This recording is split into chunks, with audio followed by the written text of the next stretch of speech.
เชิญครับสุขสันต์วันช็อกโกแลตครับคุณลูกค้ารับเลยดีครับนายพบเรนครั้งแรกที่ไหนที่บาร์แฟนพี่นะครับเลิกไปแล้ว ก็เพราะเรนเลิกกับแม่เขาถึงได้ไปที่บาร์นั่นแล้วเจอนายแต่นายมีโอกาสที่จะชนะใจเขาได้นะโอกาสที่ผมต้องเริ่มต้นใหม่ทั้งหมดเหรอน ายหวังพึ่งแต่ปาฏิหาริย์นะ ผมไม่เห็นว่านายจะมีปาฏิหาริย์นี่ไงเอาแต่โทษคนอื่น โทษคนอื่นแล้วเป็นยังไงเล่นถึงทนอยู่กับนายไม่ได้ไงอย่างนายอ่ะใครๆก็ทิ้งโลกนี้ไม่มีใครเอาหรอก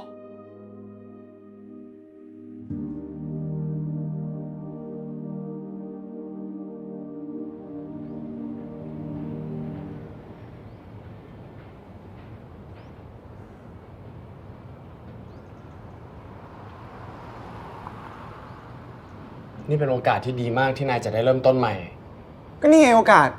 ผมยังเหลือโอกาสอีก5 ครั้ง 5 คืนไม่ใช่เหรอผมขอเตือนอะไรนายหน่อยนะว่ามามันสำคัญมากนายตั้งใจฟังให้ดีๆนะก็พูดมาสักทีสินี่เป็นโอกาสที่ดีมากที่นายจะได้เริ่มต้นใหม่แต่ถ้านายเลือกทางนั้นนายจะย้อนกลับมาจุดนี้อีกไม่ได้แล้วนะก็งั้นสิ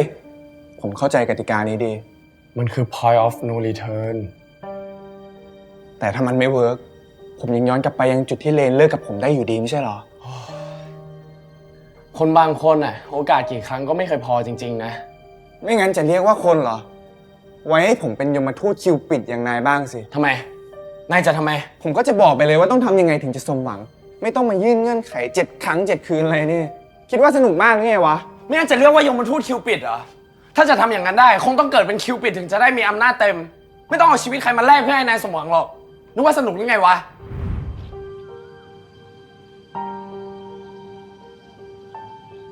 บอกผมหน่อยได้ไหมนายไปอารมณ์เสียเรื่องอะไรมานี่นายโกรธผมเหรอนายไม่เคยรู้ตัวผมเสียดายโอกาสแทนนายโอกาสที่ผมต้องเริ่มต้นใหม่ทั้งหมดเหรอตอนนี้เลนก็ไม่รู้จักผมแล้วเลนไม่รู้จักนายก็ดีแล้วไงนายจะได้เริ่มสร้างความสัมพันธ์กับเขาใหม่นี่เป็นโอกาสที่ดีที่นายจะได้พิสูจน์ตัวเองก็นายบอกผมเองว่าผมยังมีโอกาสอีก5 ครั้งไม่ใช่เหรอแล้วมันผิดตรงไหนก็เพราะนายไม่กล้าพิสูจน์ตัวเองไม่กล้าลงมือทำด้วยตัวของนายเองนายหวังพึ่งแต่ปาฏิหาริย์นะผมจะบอกอะไรให้นะว่าปาฏิหาริย์นะผมไม่เห็นว่านายจะมีปาฏิหาริย์นี่ไงท่าแท้ของนายเป็นแบบนี้ไงสันดานของนายเป็นแบบนี้ไงมันเป็นยังไงท่าแท้ของกูมันเป็นยังไงโยนความผิดให้คนอื่นไม่เคยส่องกระจกดูเงาตัวเองไม่เคยเห็นความผิดของตัวเองทุกวันกระจกกูส่องทุกวันแต่พอมึงมายิงห้องน้ำกูอ่างน้ำกูไม่ก็ได้ส่องนั่นไงน่ารำคาญชิบหายนั่นไงแอบอยู่ใช่โทษเอาแต่โทษคนอื่นโทษคนอื่นแล้วเป็นยังไงเล่นถึงทนอยู่กับนายไม่ได้ไงอย่าว่าแต่แฟนจะทิ้งเลยอย่างนายอ่ะใครๆก็ทิ้งโลกนี้ไม่มีใครเอาหรอก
ลูกแก้วเทพเจ้ากลีรู้อดีตปัจจุบันอนาคตอยากลองไหมจ๊ะไม่เป็นไรครับสำหรับหนูหมอทำนายให้ฟรี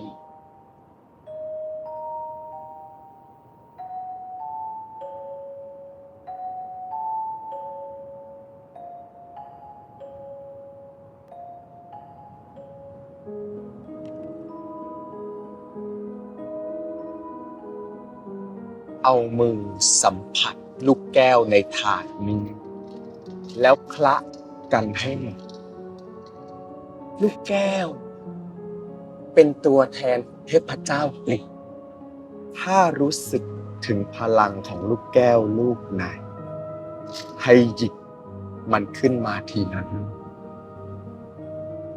ลูกแรกคืออดีต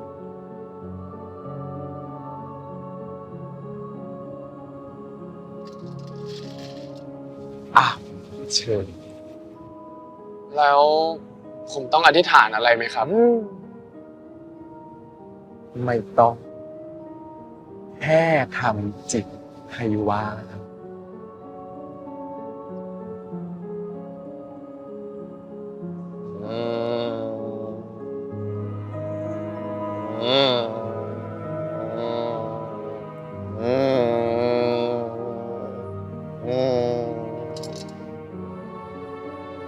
ธานาทอสเทพเจ้าแห่งความตาย อดีตของหนูมืดสนิทมืดแล้วเกินมืดเหมือนความตายมืด จนมองไม่เห็นอะไรเลย อ้าว หมายความว่าไงอะครับ หนูต้องหยิบขึ้นมาอีกลูกหนึ่ง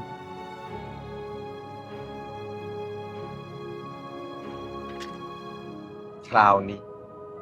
จะต้องดูปัจจุบันประกอบกัน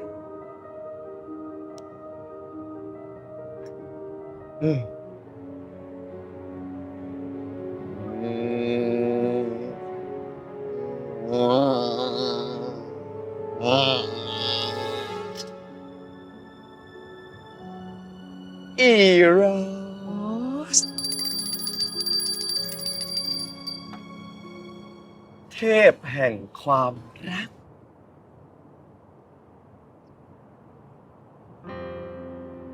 หมอเริ่มเห็นควันจางๆเริ่มก่อตัวอยู่ในลูกแก้วนี้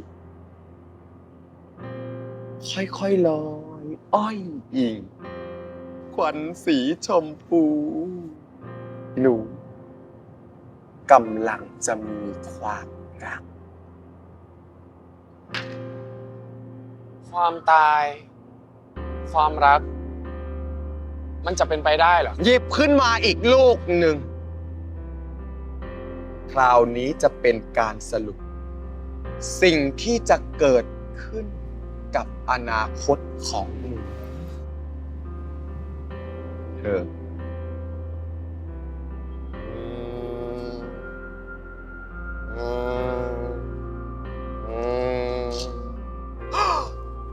นั่นไง ไดโอนิซุส ไดโอนิซุส ไดโอนิซุส ไดโอนิซุส การเกิดใหม่ เอาแล้วปริศนาพยากรณ์ได้มาถึงคำเฉลยแล้ว ไม่ว่าชีวิตของหนูจะผ่านความมืดมนมาขนาดไหนก็ตาม แต่ความรักจะทำให้หนูได้เกิดใหม่ ดังนั้น จงเปิดใจให้กับความรักจำเอาไว้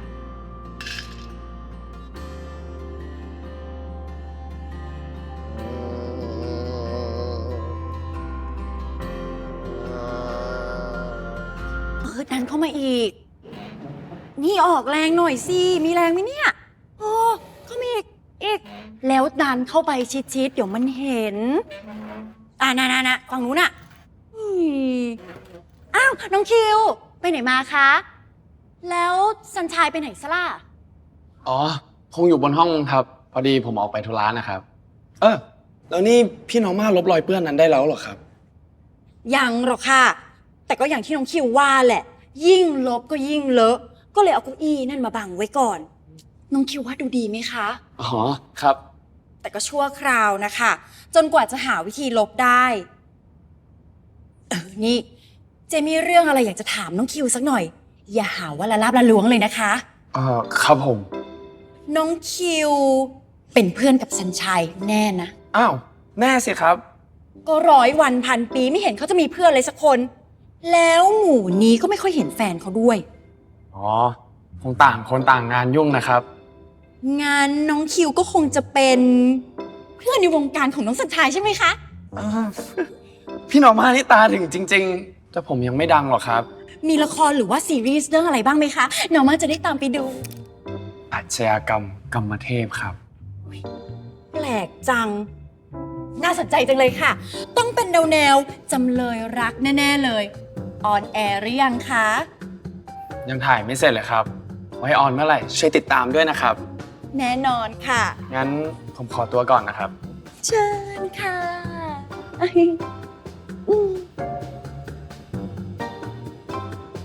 เฮ้ย จัด ดันเข้าไป ดันเข้าไปอีก ปิดให้มิดเลย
ผมนึกว่านายจะทิ้งผมไปอีกคนละสิ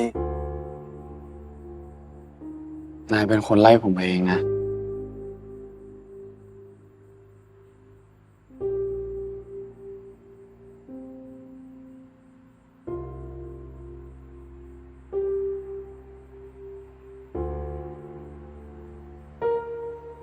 อยากฟังนิทานไหม นึกยังไง ถึงอยากเล่านิทาน ผมแค่อยากเล่าให้นายฟัง งั้นก็เอาสิ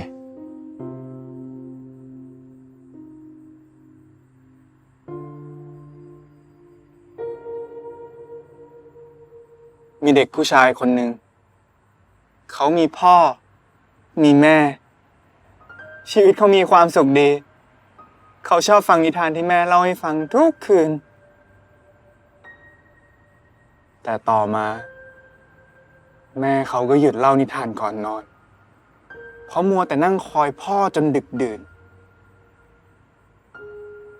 คืนหนึ่ง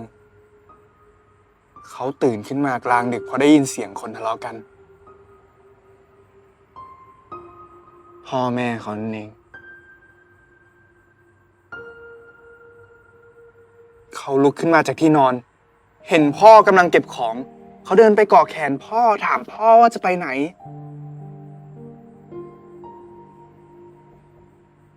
พ่อไม่ตอบ ไม่มองหน้าเขาเลยด้วยซ้ำ เหมือนเขาไม่มีตัวตนอยู่ตรงนั้น แล้วพ่อก็ออกจากบ้านไป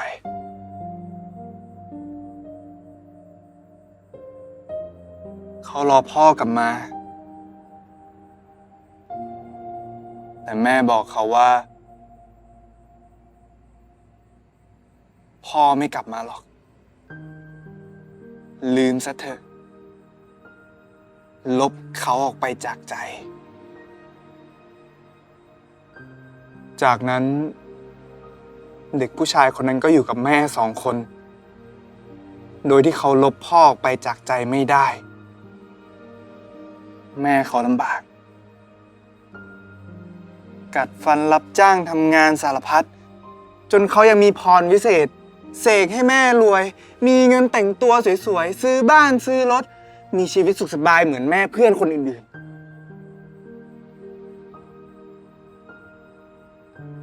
ๆ จากชั้นประถม จนถึงชั้นมัธยม เด็กคนนั้นเติบโตขึ้น แล้ววันหนึ่ง เขาก็เห็นแม่อยู่กับผู้ชายคนหนึ่ง ไม่ใช่พ่อ ไม่เหมือนพ่อ เขาไม่ใช่คนในเมืองนั้น เขามาจากแดนไกล แม่บอกเขาว่า แม่จะย้ายไปอยู่กับผู้ชายคนนั้น แม่จะได้มีเงิน อยู่ที่นี่แม่ไม่มีวันหาเงินพอส่งให้เขามีชีวิตที่ดี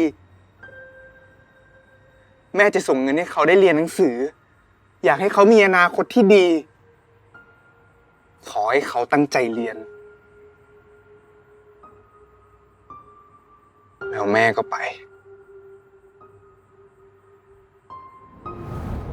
เขาตั้งใจเรียน ตั้งใจรอข่าวคราวของแม่ รอที่จะได้คุยกับแม่แค่นานๆครั้ง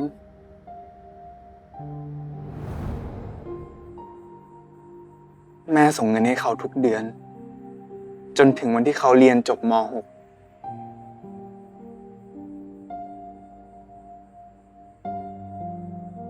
แม่ส่งการแสดงความยินดีมาให้เขา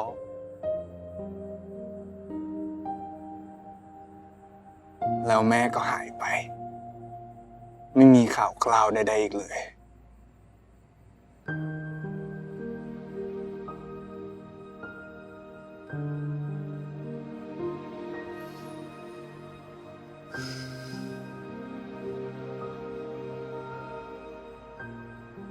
เขาอยู่ตัวคนเดียวในบ้านเช่าหลังเก่าๆนั้น บ้านที่หันมองไปทางไหนก็มีแต่ภาพของพ่อกับแม่ที่เขาล้มไม่ออก เขาย้ายออกจากบ้าน ดิ้นรนเพื่อเรียนต่อในมหาวิทยาลัยในสาขาที่เขาอยากเรียน เพราะเขายังเชื่อในนิทาน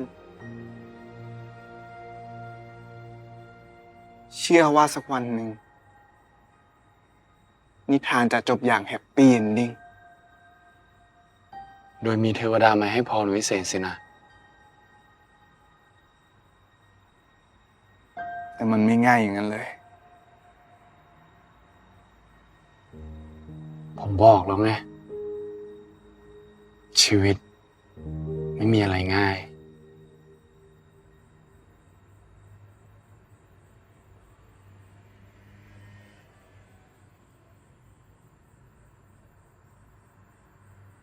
ผมขอโทษ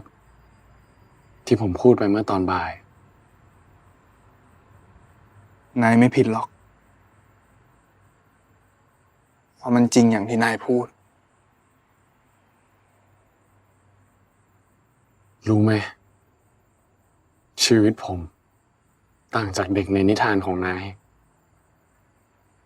ยังไง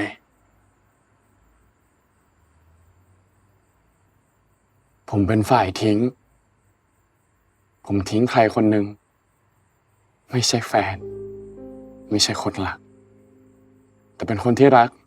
และปรารถนาดีกับผมมากที่สุด ผมเห็นแก่ตัวเกินไป คิดถึงแต่ชีวิตของตัวเอง อยากมีชีวิตที่ผมเลือกเองทั้งที่เขาเป็นคนให้ชีวิตผม กว่าผมจะรู้ตัวว่าชีวิตที่ผมอยากมี มันจะมีความหมายไปไม่ได้เลยถ้าไม่มีเขา ก็ต่อเมื่อ เขาจะไม่อยู่กับผมแล้วจริงๆ แต่ผมก็เหมือนนายตรงที่เมื่อการต้องจากลามาถึง ผมรับไม่ได้ ผมโกรธ ผมต่อรอง ผมเจ็บปวดสูญเสีย กว่าที่ผมจะรู้ว่า มันไม่มีทางแล้วจริงๆ แล้วนายทำยังไง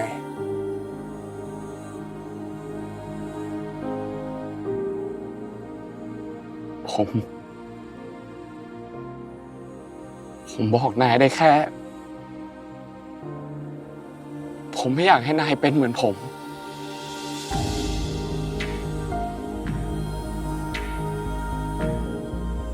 นายเป็นอะไร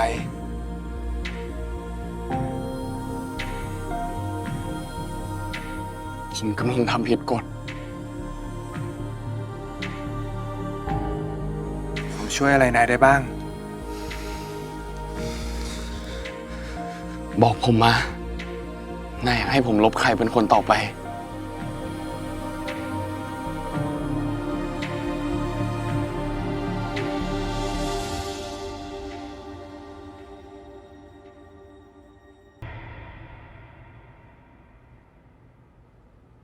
นายจะให้ผมลบผัดไทยพิทักษ์เสรี จาก relationship diagram เราทะเลาะกันครั้งแรกก็เพอเรื่องนี้ การเมือง ผมรู้ว่าเรื่องนี้มันเป็นเรื่องอันตราย ใช่ อันตราย เขาถึงว่า ศาสนาหนึ่ง การเมืองหนึ่ง เลี่ยงได้ให้เลี่ยง เพื่อนเลิกคบ แฟนก็ตีกันก็เพอเรื่องนี้มาเยอะแล้ว แต่นายกับเรนมันขนาดนั้นเลยเหรอ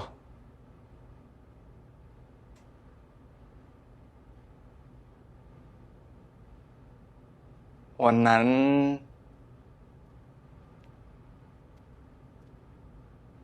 หลังจากเสร็จภารกิจมาราธอน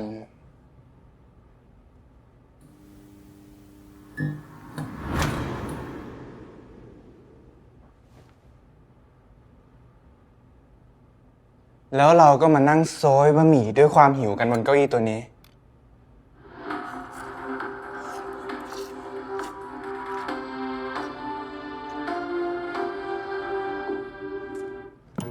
เอ้า เปลี่ยนทำไม ไปดู แสดงว่าคุณผัดไทยไม่เห็นด้วยที่ว่าใครหรือปัจเจกชนจะลุกขึ้นมาช่วยเหลือเพื่อระดมทุน คุณไม่คิดว่านั่นคือการได้ช่วยเหลือเพื่อนมนุษย์เหรอคะ เวทนานิยม อะไรนะคะที่ฉันฟังไม่ชัด คุณพิธีกรก็เสียมเหลือเกินนะครับ ผมรู้ว่าคุณน่ะอยากจะให้ผมกับคุณประไทยเนี่ย คุณเทวันอย่าเพิ่งขัดนะคะดิฉันขอฟังคุณผัดไทยให้ชัดๆหน่อย เวทนานิยม การที่เราได้เวทนาคนอื่นก็เหมือนการยกตัวเราให้เหนือกว่าคนอื่น ซึ่งจริงๆแล้วมันควรจะเป็นเรื่องของ น่าเบื่อจะตาย การสิทธิขั้นพื้นฐานของประชาชนที่มีความ ซันไม่สนเรื่องสังคมเหรอ ได้เหรอคะ ยังไงคะ ไม่อะ การจัดสรรใน อ๋อดิฉันทราบ แปลกว่ะ คุณผัดไทยกำลังจะโยงเข้าสู่เรื่องอะไรแต่ แปลกยังไง นิดนึงนะคะขอถามคุณเทวันหน่อยค่ะว่า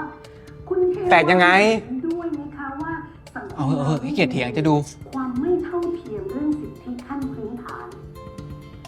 คุณพูดแบบนี้ก็เหมือนมัดมือชกผมเลยดิอันนี้ผมถามคุณกลับบ้างได้ไหมว่านิ้วมือคนเราเนี่ยมันเท่ากันไหม แต่คุณผัดไทยบอกว่าเราสามารถจัดสรรให้เราเนี่ยเริ่มต้นเท่าเทียมกันในขั้นพื้นฐานได้ นั้นผมไม่เถียงอยู่แล้ว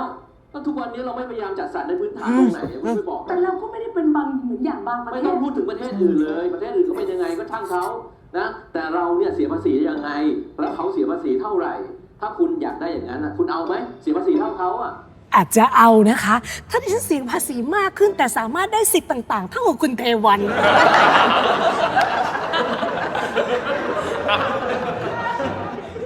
คุณก็พูดได้ เพราะว่าคุณน่ะมีรายได้สูงกว่าคนส่วนใหญ่ของประเทศอยู่แล้วที่ นั่นสิคะดิฉันก็สงสัยเหมือนกันว่าช่องว่างระหว่างรายได้ของพวกเราเนี่ยทำไมมันห่างกันขนาดนี้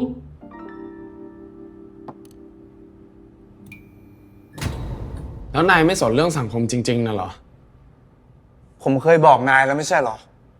ว่าผมกับไอ้เจ้าเมฆเราสู้กันคนละแบบ แล้วไงต่อ นายก็เลยเถียงกับเรนเพราะเรื่องนายผัดไทย ผมยังอดทนนั่งดูรายการนั้นต่อ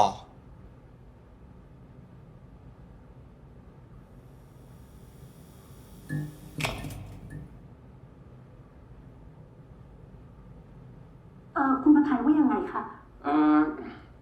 ผมเชื่อว่าสังคมที่เริ่มต้นเท่ากันไม่ทำให้ใครต้องเสียประโยชน์ ซึ่งผมไม่ได้ต้องการให้คนที่มีต้นทุนชีวิตอยู่แล้ว ไม่ว่าจะมากหรือน้อยก็ตาม ต้องลดลงมาติดลบ ผมแค่อยากเห็นความยุติธรรมที่เกิดขึ้นในสังค พู ม ดเหมือนกับว่าประเทศเราบ้านเมืองเราไม่มีกฎหมาย อย่าเพิ่งขัดสิครับ ผมหมายถึงความยุติธรรมที่ ไม่ใช่แค่ที่กำหนดตามตัวบทกฎหมาย แล้วก็ไม่ใช่ความยุติธรรมที่เกิดจากการแข่งขันทางเศรษฐกิจ แต่ผมต้องการเห็น เส้นอื่นหมดพอดี ในสังคมที่เราสามารถ อะไรนะ มีพื้นฐานเริ่มต้นที่ดี เส้นอื่นหมดพอดี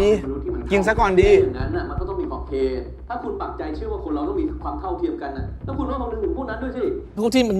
ไม่ได้ประกอบสัมมาอาชีพ ไม่ได้มีความประพฤติที่ดี ก็นี่ ไม่ได้ ก็ไงคุณคิดแบบนี้ ก็ ค คุณ รับ อย่าเพิ่งขัดผม ผม นะ ขออภัยจริงๆครับท่านคำนี้ผมต้องขัดจริงๆคำว่าประพฤติดี ก็นี่ไงผมอธิบายไม่จบเลย คือผมอยาก กำลังอธิบายว่าอธิบายว่ามันเป็นยังไงไง เอาละค่ะดิฉันขอขัดทั้งสองท่านเลยนะคะ นี่คุณกำลังลุมผมอยู่นี่ มิได้ค่ะ แต่ดิฉันต้องควบคุมเวลา แล้วขณะนี้เรากำลังออกนอกประเด็น กลับมาที่คุณผัดไทยนะคะ เมื่อกี้คุณผัดไทยพูดเรื่อง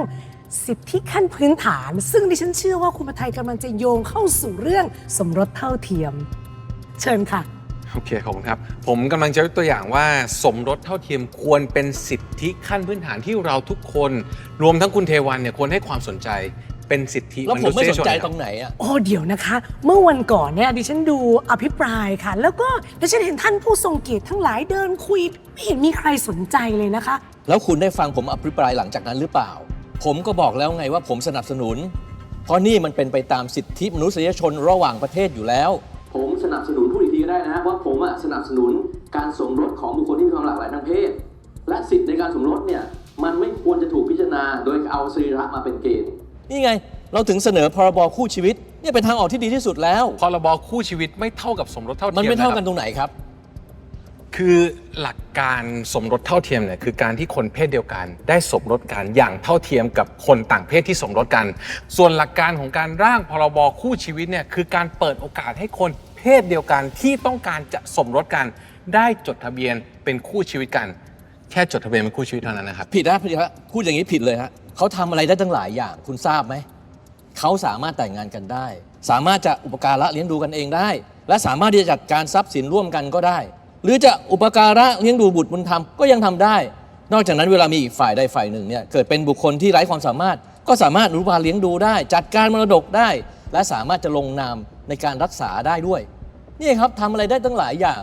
คุณไม่ได้ศึกษาแล้วคุณก็พูดอย่างนั้นอย่างนี้จริงๆผมว่ามันไม่ได้ประเด็นเรื่องนี้หรอกประเด็นจริงๆนะครับผมอยากบอกเรื่องอะไรเขาต้องการที่จะเปลี่ยนคำว่าชายและหญิงเนี่ยเป็นคำว่าบุคคลเห็นไหมแล้วคุณน่ะตามกฎหมายเนี่ยนะตามตัวบทกฎหมายเขารับรองคำว่าสิทธิ์ของชายและหญิงเอาไว้ด้วยนะครับ ตามตัวบทกฎหมาย เอาก็ใช่เลยครับถ้าคุณชอบอ้างเรื่องสิทธิ์นักหนาเนี่ยนะคุณเองก็ต้องเคารพเรื่องสิทธิ์ของชายและหญิงเขาไว้ด้วยอยู่จะมาตัดออกไปได้ยังไงอ่ะ แต่ใช้คำว่าบุคคลก็ไม่ได้หมายความว่าชายหญิงจะสมรสกันไม่ได้นี่คะ ผมว่าเราต้องทำความเข้าใจกับคำว่าสิทธินะครับคือชายกับหญิงอยู่กินใช้ชีวิตร่วมกันแต่ถ้าเขาไม่ได้ต้องการสถานะทางกฎหมายกฎหมายก็ไม่ได้บังคับว่าเขาจะต้องสมรสกันเขาก็มีสิทธิ์ที่จะไม่จดทะเบียนสมรสกันแต่การที่ให้คนเพศเดียวกันได้สมรสกันได้ก็เป็นสิทธิของเขาเหมือนกันไงครับไม่ใช่การบังคับแต่เป็นสิทธิที่คนเพศเดียวกันจะทำได้อย่างเท่าเทียมกับคนต่างเพศและอีกอย่างหนึงนะครับคำว่าคู่ชีวิตที่ท่านได้เสนอมานั้นเนี่ยในทางกฎหมายไม่ใช่คู่สมรสนะครับและการสมรสเป็นสถานะทางกฎหมายสิทธิหลายๆอย่างกำหนดให้เฉพาะคู่สมรสเท่านั้นคือตรงนั้นน่ะเราสามารถใช้กฎหมายแพ่งนำมาใช้โดยอนุโลมได้โดยอนุโลมก็ใช่ดิครับ คือเอางี้นะผมอธิบายเรื่องกฎหมายให้คุณฟังกฎหมายนี่เขาบัญญัติขึ้นมาตามธรรมชาติของมนุษย์นะคุณเขามีไว้เพื่อสืบสารดำรงเอาไว้ซึ่งสังคมวัฒนธรรมขนบธรรมเนียมประเพณีที่สืบต่อกันมาโดยอันที่จะคุ้มครองปกป้องสิทธิ์ของชายและหญิงอยู่แล้วแล้วนี่อะไรคุณอยู่ๆคุณจะมาเปลี่ยนคุณได้คำนึงถึงมิติที่มันอยู่โดยรอบหรือยังไม่ใช่อะไรอยากจะเปลี่ยนหมดเลยแล้วผลกระทบที่เกิดกับสังคมมันจะเป็นยังไงโดยเฉพาะอย่างเช่นชุมชนคนที่เขานับถือศาสนาซึ่งมีตั้งหลายกลุ่มเนี่ยคุณคิดบ้างไหมว่าเขาจะเป็นยังไงไม่ใช่อะไรก็เปลี่ยนเราอยู่ในสังคมพหุวัฒนธรรมนะคุณผัดไทยว่ายังไงคะ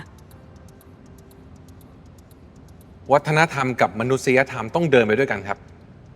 ตราบใดที่ปัญหายังไม่ได้เกิดกับตัวคุณก็เลือกที่พิทักษ์วัฒนธรรมแต่ถ้าเมื่อไหร่ตัวคุณ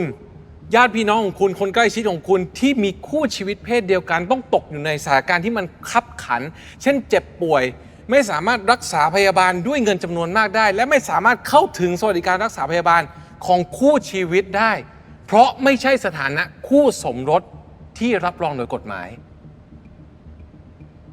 ในนาทีชีวิตของคนที่คุณรักเช่นนี้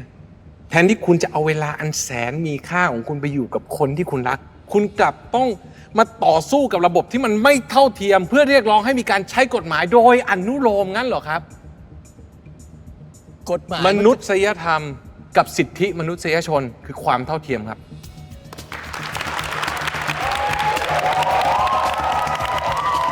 เอาละค่ะกฎหมายมันบอกเอาไว้อยู่แล้วนะฮะไม่คือกฎหมายมันบอกไว้อยู่แล้วมันสามารถเอาไปใช้ได้วันนี้หมดเวลาแล้วนะคะกับการเสวนาจุดประเด็นผมยังพูดไม่จบเลยเนี่ยข ขอขอบคุณคุณเทวันวงศ์เทวาและคุณพไทยมากค่ะ ขอขอบคุณทุกท่านที่อยู่ในห้องส่งวันนี้ แล้วก็ทุกคนบนแพลตฟอร์มออนไลน์นะคะ เราพบกันใหม่สัปดาห์หน้า เวลาเดิม สวัสดีค่ะ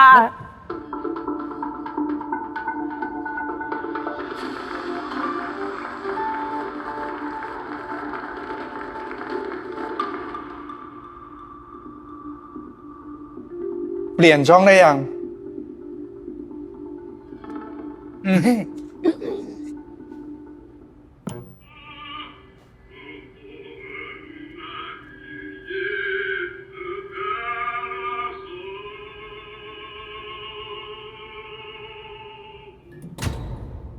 ก็จบลงด้วยดีนี่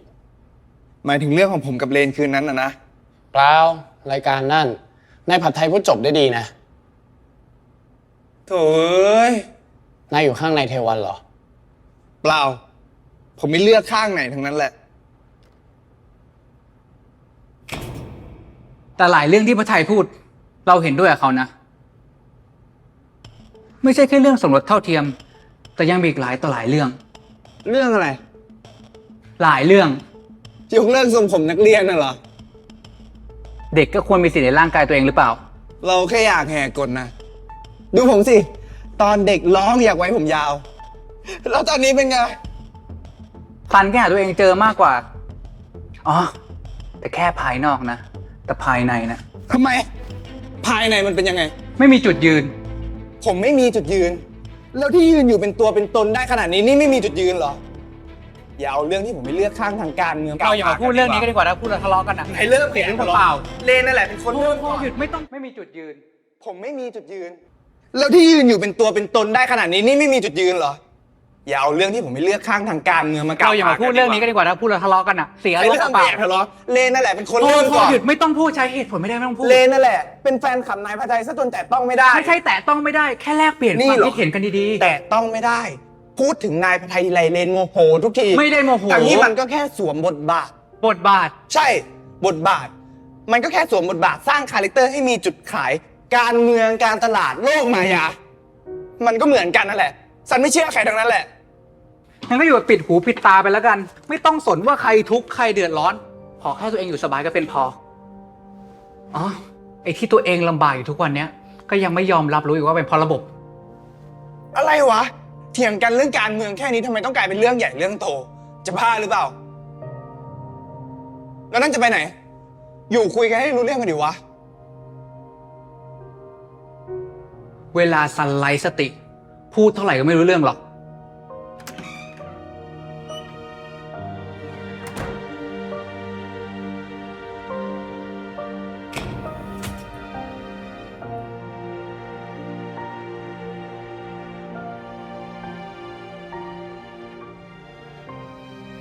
ตั้งแต่วันนั้น เราก็ไม่เคยคุยกันเรื่องการเมืองอีกเลย เช้าวันรุ่งขึ้นเลนก็มาหาผมทำเหมือนไม่มีอะไรเกิดขึ้น ผมว่าเขาเรียนรู้นะ ว่าเรื่องไหนควรพูดหรือไม่ควรพูด เพื่อไม่ให้ทะเลาะกัน แล้วเรื่องไหนล่ะ ที่พูดคุยกันได้อะ ก็เยอะแยะไปอ่ะ กลางวันผมก็ทักแชทไป ตัวเองทำอะไรอยู่กินข้าวยัง พอเจอหน้ากันผมก็เหนื่อยไหมรถติดไหมเย็นนี้ตัวเองอยากกินอะไรปะไปหาอะไรกินกัน แล้วก็กลับมาห้อง นอนดูซีรีส์เพลียหลับไป แค่เนี้ยก็แค่นี้ ผมรู้ ชีวิตสมัยใหม่ก็งี้แหละ ผมไม่ได้อยู่ไปวันๆนะ ผมมีความหวังความฝัน สักวันถ้าผมรวยมีชื่อเสียง ชีวิตมันก็ไม่ใช่แค่นี้หรอก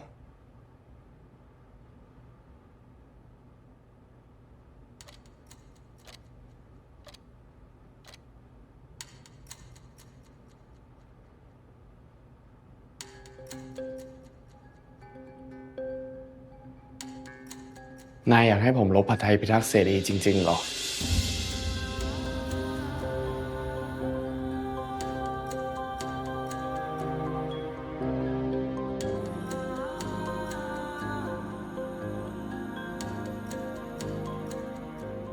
ชุดปฏิบัติการนายพร้อมแล้วนี่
รุณสวัสดิ์ครับผม ผมนำดอกไม้มาส่งครับผม เฮ้ย ขอบใจนะ ดอกนี้ไม่มีชื่อเหรอ คุณรู้ได้ยังไงครับว่าดอกกุหลาบดอกนี้มีชื่อ อ้าว ก็นายตั้งชื่อให้กุหลาบทุกดอกไม่ใช่เหรอ ใช่ครับ ดอกนี้ชื่อจูดี้ครับ อ๋ออุ้ย แต่อย่าบอกใครนะครับว่าผมตั้งชื่อให้ดอกกุหลาบ อ้าวทำไมอ่ะ ผมไม่อยากให้ใครหาว่าผมเป็นคนประหลาดนะครับ เดี๋ยวเขาจับเอาผมไปรักษา งั้นผมลาก่อนนะครับ โชคดีครับ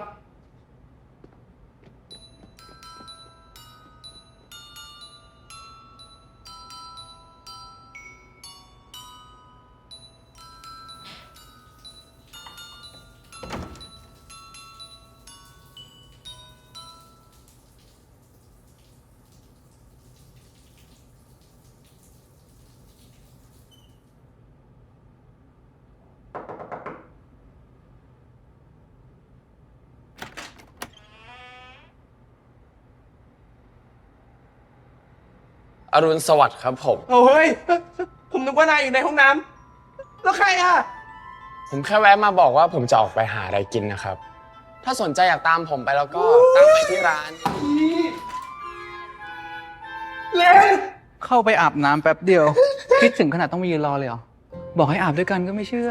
คิดถึงสิคิดถึงเดี๋ยวจะไปรอก่อนวันนี้เล่นอยู่กับซันทั้งวันเลยได้ไหมอย่าไปไหนเลยนะ อ๋อจริงๆเด็กคนนี้ พี่สายแล้วนะ อย่านะ ซันไม่ยอมให้ไปไหนจริงๆด้วย ไม่ได้หรอก เดี๋ยวพ่อด่า ไว้คืนนี้จะกลับมาแก้แค้น นายโดนจัดหนักแน่ เตรียมตัวไว้เลย ไม่ต้องรอถึงคืนนี้หรอก ซันยอมให้แก้แค้นตอนนี้เลย ท้าเหรอ ปล่อยมาละ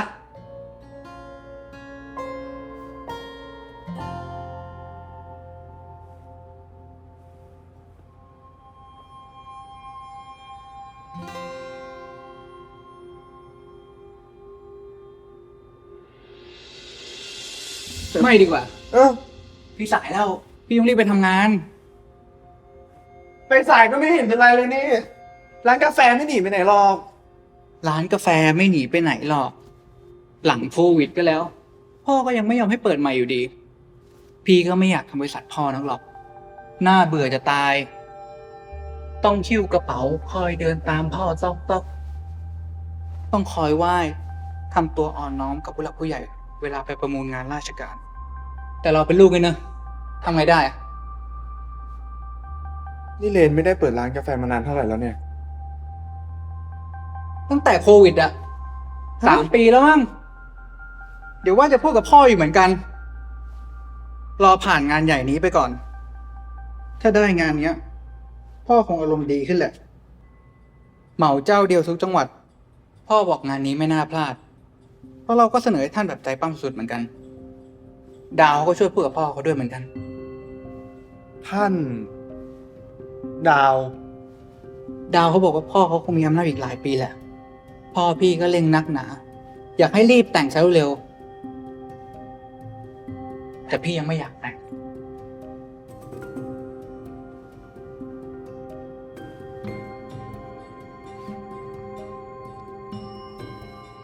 ก็เพราะว่ากลัวไม่มีเวลา จะสนุกกับซันนี่แหละ เลนนะจะแต่งงาน Marriage with benefit เราอยู่ในโลกที่ทุกอย่างต้องคิดถึงแต่ผลประโยชน์ แม้แต่เรา Friend with benefit Friend with benefit ต่างกันแค่ Married with benefit ผลประโยชน์ก็คือเงิน แต่ Friend with benefit อะผลประโยชน์ก็คือ ไม่อยากจะเชื่อ เลนนะจะแต่งงาน มันก็แค่กฎของสังคมนะซัน เรายังไม่ได้ก้าวหน้าขนาดที่จะยอมรับอะไรที่มันแตกต่างไปมากกว่านี้ เป็นไปได้ยังไงวะ มันเป็นไปแล้ว เป็นมานานแล้ว แล้วเราก็อยู่กับมันมาได้นี่แบบไม่เดือดร้อน ถ้าไม่คิดอะไรมาก เอาล่ะ พี่ต้องไปแล้วเรื่องนี้ว่าไงอะ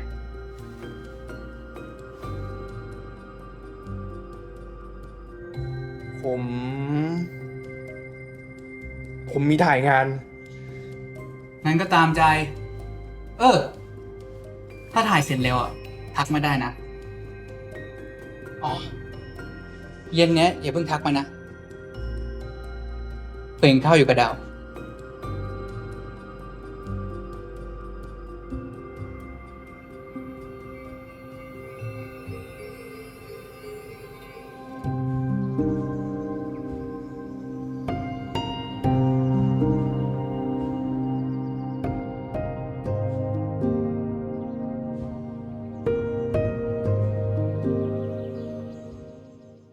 ตอนนี้ที่ผมอยากรู้ก็คือ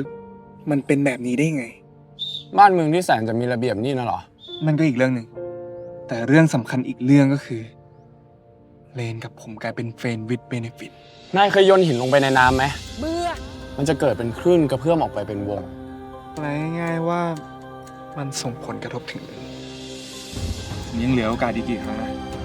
4 ครั้ง